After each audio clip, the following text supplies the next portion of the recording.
लेकिन उस एक क्षण के लिए आदमी कितनी ही ऊर्जा, कितनी ही शक्ति खोने को तैयार है। शक्ति खोने के कारण पछताता है बाद में कि शक्ति छीन हुई, शक्ति का अपव्यय हुआ, और उसे पता है कि शक्ति जितनी छीन होती मौत उतनी करीब आती। कुछ पशुओं में तो एक ही संभोग के बाद नर की मृत्यु हो जाती है। कुछ कीड़े तो एक ही संभोग कर पाते हैं और संभोग करते ही करते समाप्त हो जाते हैं। अफ्रीका में एक मकड़ा होता है, वो एक ही संभोग कर पाता है और संभोग की हालत में ही मर जाता है, इतनी ऊर्जा क्षीण हो जाती है। मनुष्य को यह अनुभव में आ गया बहुत पहले कि सेक्स का अनुभव शक्ति को क्षीण करता है, जीवन ऊर्जा कम होती है और धीरे धीरे मौत करीब आती है। पछताता है आदमी, लेकिन इतना पछताने के बाद फिर पाता है कि कुछ घड़ियों के बाद फिर वही आतुरता है। निश्चित ही इस आतुरता में कुछ और अर्थ है जो समझ लेना जरूरी। सेक्स की आतुरता में कोई रिलीजियस अनुभव है, कोई आत्मिक अनुभव है। उस अनुभव को अगर हम देख पाएं तो हम सेक्स के ऊपर उठ सकते हैं। अगर उस अनुभव को हम न देख पाएं तो हम सेक्स में ही जिएंगे और मर जाएंगे। उस अनुभव को अगर हम देख पाएं, अंधेरी रात है और अंधेरी रात में बिजली चमकती, बिजली की चमक अगर हमें दिखाई पड़ जाए और बिजली को अगर हम समझ लें तो अंधेरी रात को हम मिटा भी सकते हैं।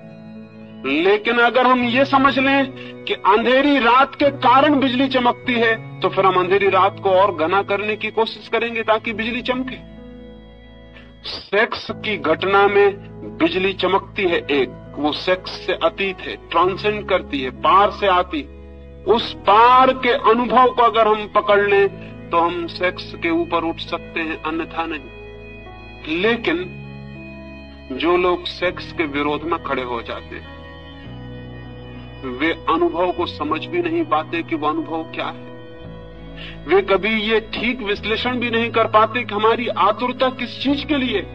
मैं आपसे कहना चाहता हूं कि संभोग का इतना आकर्षण क्षणिक समाधि के लिए, और संभोग से आप उस दिन मुक्त होंगे जिस दिन आपको समाधि बिना संभोग के मिलना शुरू हो जाएगी। उसी दिन संभोग से आप मुक्त हो जाएंगे, सेक्स से मुक्त हो जाएंगे।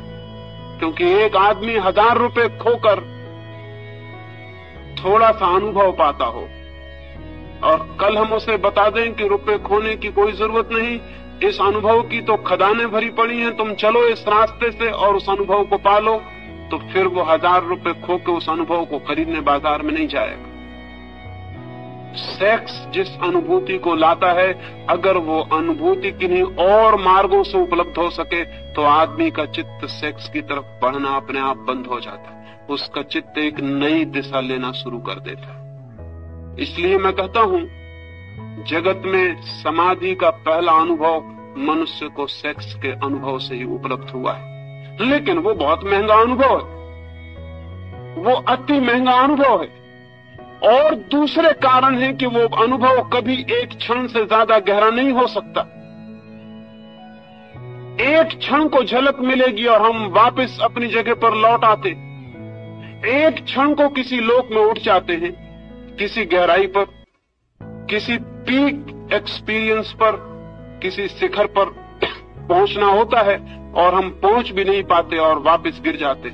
जैसे समुद्र की एक लहर आकाश में उठती, उठ भी नहीं पाती, पहुंच भी नहीं पाती हवाओं में, सिर उठा भी नहीं पाती और गिरना शुरू हो जाता।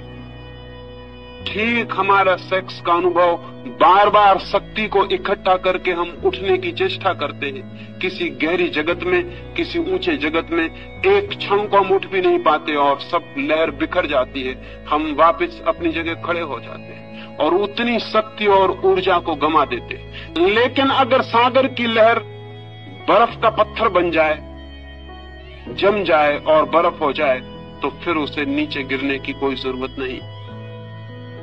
आदमी का चित्त जब तक सेक्स के तरलता में बहता है तब तक वापस उठता है, गिरता है, उठता है, गिरता है, सारा जीवन यही करता है।